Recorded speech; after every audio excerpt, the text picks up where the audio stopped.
Jesus entered a village where a woman whose name was Martha welcomed him. She had a sister named Mary who sat beside the Lord at his feet, listening to him speak. Martha, burdened with much serving, came to him and said, "Lord, do you not care that my sister has left me by myself to do the serving? Tell her to help me." The Lord said to her in reply, "Martha, Martha, you are anxious and worried about many things. There is need of only one thing. Mary has chosen the better part, and it will not be taken from her." The Gospel of the Lord.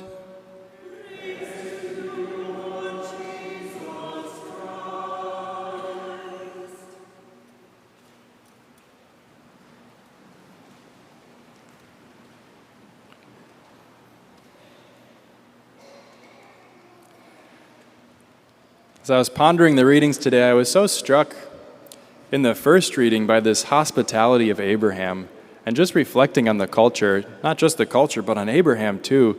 Such a holy man of God of the Old Testament. He lives his life for God. Yeah, he had his failings, and they're right there in Scripture for all of humanity to read, but he followed, he walked with God. And there's this sense of pacing, there's this slowness about it. Yes, visitors, come, welcome. Lord, don't pass by. Come rest for a minute. Let me go prepare a meal for you. And there's just this peace and slowness about everything. When we come to the gospel today, Mary and Jesus are living in this same kind of a place of just taking their time.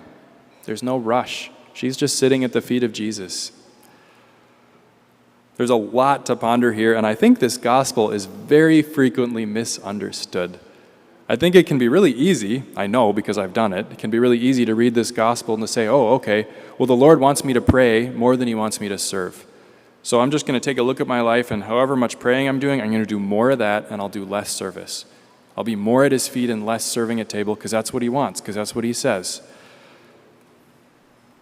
That's actually false. That's not exactly what the Lord is doing and what he's saying today. There's something really profound he's actually revealing to us today in the gospel, in the scriptures. Ultimately, there's two principles that come forward very clearly. The first principle today that Jesus is revealing about who he is, God values relationship over productivity. He values relationship more than he values human productivity. That's more important to him, period, full stop. But then on the other side, there's a balancing reality that's also true of God. And it's very confounding to the human spirit, not even just the evil spirit, but to us and our broken humanity, it's very confounding, and that is divine productivity vastly outpaces human productivity. Divine productivity outpaces human productivity. And we see this actually in the life of any of the saints, all of the saints. And if you've had the privilege of being in the presence of not just a really good and holy person, but a truly saintly person who has all the battle scars to prove a life lived with God, cross after cross after cross, and giving that to him, and resurrection over and over through that, and they've lived a lot of life, and they're really, really deep with God, you'll see it in every single one of them without fail.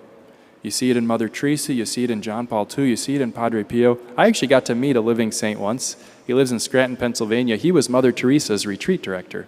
He's about 5'2", he's a Lebanese priest full of fire. And even him, who is this fiery, active doer, you meet him, as soon as you step into his presence, reality just slows down. It's like this blanket just kind of unfolds, this blanket of peace. He's not hurried. He's not anxious. He's not in a rush. And that's what God actually desires for us. Divine productivity outpaces human productivity. When I'm sitting in his presence and we're talking for a while, I start to feel anxious because I'm looking at the clock and I'm like, Monsignor, we have to be here at this time and we have to do this, this, and this before we get there, and we're running out of time. And my hand starts kind of, twitching. I reach in my pocket and I'm messing with my keys because I'm nervous. I don't even realize I'm doing it, and I'm starting to feel overwhelmed. I'm like, we have to go. The human spirit in me is saying there's not enough time. We have to get here. And he's not. He sees it. He looks me in the eyes and smiles. He recognizes my anxiety, and he's not worried.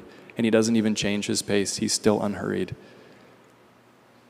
And there was another living saint I got to meet, I think, a living saint, similar principle, and I actually spoke up and I said, hey, this is great. It's good to talk to you, but don't we have to go? And again, just his gentle, unanxious smile. Yeah, but it's good to just talk for a minute, is what he said. He was a priest as well. He said, it's good to just talk. And guess what? We got there, and the timing worked out perfectly. Either God arranges time so that we arrive at the time we were supposed to be there, miraculously, or all the circumstances work out that was the right time I was supposed to be there 5 minutes late. Divine productivity makes no sense to us, and it always comes through. And it is so difficult to be in that moment and to choose relationship over productivity when we're in the midst of that. And it's what God asks. So Martha's problem here is not that she's serving instead of being at the feet of Jesus. Well, that is her problem. The problem isn't that she should have been praying and shouldn't have been working. The problem was she wasn't with Jesus. In my prayer and imaginative prayer here, what if Martha had gone to sit at the feet of Jesus with Mary? Maybe that's what Jesus was asking. And maybe they had a nice long conversation where he opened their hearts and revealed Scripture to them and poured his love and mercy in. And then when it was time, Jesus said, okay, now let's get things ready. Let's go serve. And then there was 3 of them serving together with Jesus in their midst. I bet you it all got done in time before the guests got there. And so the great invitation, I always like to give a practical invitation. There's 2 of them today. The first invitation is to look at my life with God right now. Has prayer time in my life slipped a little bit? Which it probably has for many or most of us, because the world is assailing us on every side right now, specifically to be productive instead of praying. Like that is the main attack of the enemy, I would imagine, one of them for sure. Has my prayer slipped in the sense of in my calendar? So the first invitation, is prayer the first and most important thing of my day? Or is it anywhere else, second, third, fourth, fifth, anywhere else? Or is it the most important? Prayer is the most important, and am I living in a way that reflects that? Do I schedule my prayer time first and let the chips fall from there? If you're a busy parent, you don't have 4 hours to pray. Don't take that. That would be wrong. But do you have 5 minutes? Can you create 10 minutes where you don't have it?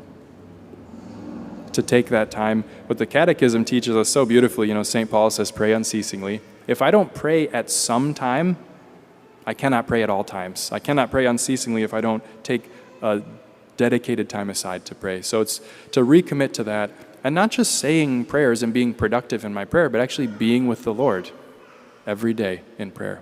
Being with the Lord in my heart, whatever I'm experiencing, whatever it is. So that's the first invitation, to commit more deeply to that, or to recommit if we need that. And I'm preaching to myself as well, to recommit there. That's the first invitation. The second invitation is when I feel throughout the day, I've had my prayer time and I'm living, when I feel I've suddenly lost touch, I'm untethered from the Lord, and I'm Martha. When I find myself, not if, but when I find myself as Martha, Lord, help, run back to prayer. Don't try to fix it and keep doing it. Take 3 minutes and leave what you're doing, run to the feet of Jesus and be with him there. And take a minute to be with your heart. Why do I feel so anxious right now? Why am I so aggravated and frustrated? Why am I so afraid? Why am I trying to control everything? To stop there for 3 minutes, even whatever it takes, and talk to the Lord who loves you there. That is the much, much harder invitation of the 2, to every time I'm in that place to come back to the Lord. He values relationship over productivity. He wants you to leave your productivity for a minute, and he'll supply with his divine productivity when we make that space.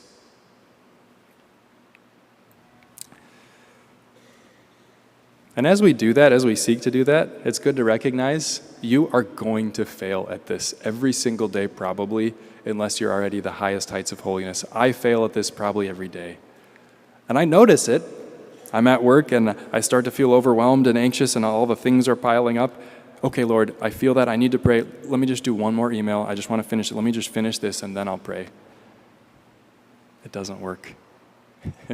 Okay, well, let me just do the next thing. And it just piles up and then I haven't prayed. And that hour passed and I was still anxious and like Martha instead of Mary. It's a battle. The enemy will not settle for you being Mary, being with Jesus. But you're stronger than the enemy with Christ. So that invitation, be prepared for battle when you do this, but also be prepared for great fruitfulness. The Lord wants to work in such powerful ways through you, and this is the starting place. If I don't do this, I won't get anywhere, ever. I will plateau in my spiritual life until purgatory. If I do this, the growth will just continue to the extent that when I'm overwhelmed, run back to the Lord. He wants your heart. He loves you. He made your heart. He's longing to be with you where you feel afraid. Even if the fears are silly, they're real. So the Lord values relationship over productivity. You with toddlers out there, you know this the most deeply. Please teach us. Toddler takes his shoes off in the car and isn't going to walk into that store till you take 5 minutes to put his shoes on the right way that he needs it done. Ooh, that's frustrating. The Lord wants you there in relationship with your toddler, and to lose that 10 minutes, He values that more than your productivity, and it cuts, and it's hard. And that's where we come to the second reading today. It's nice when you can tie in all three readings. Guess what? If you put relationship first and you do what I'm proposing, making time for daily prayer in a concrete way and coming back to prayer when you're overwhelmed, you don't have to go look for sufferings. They will find you. The cross will find you right there where you're trying to live that out every time. And that's good. The Lord uses the cross to transform you. So be aware of what's going to happen. There's going to be suffering as you do that, and He'll use that and transform you and bring freedom and healing and life and resurrection through that cross. He values relationship over productivity. Divine productivity outpaces human productivity 100 times out of 100. And the two invitations today are to commit to that daily time of pouring out your heart to the Lord and asking Him for His heart, and to commit to running to Him every time you can think of it that you're overwhelmed. And you're going to fail at that, but the next time, win the next battle. If you lose one battle, just win the next one. The Lord loves you. He has amazing plans for you. He has so much to do in you and for you and through you. And this is where it starts, with Martha and Mary. God bless you.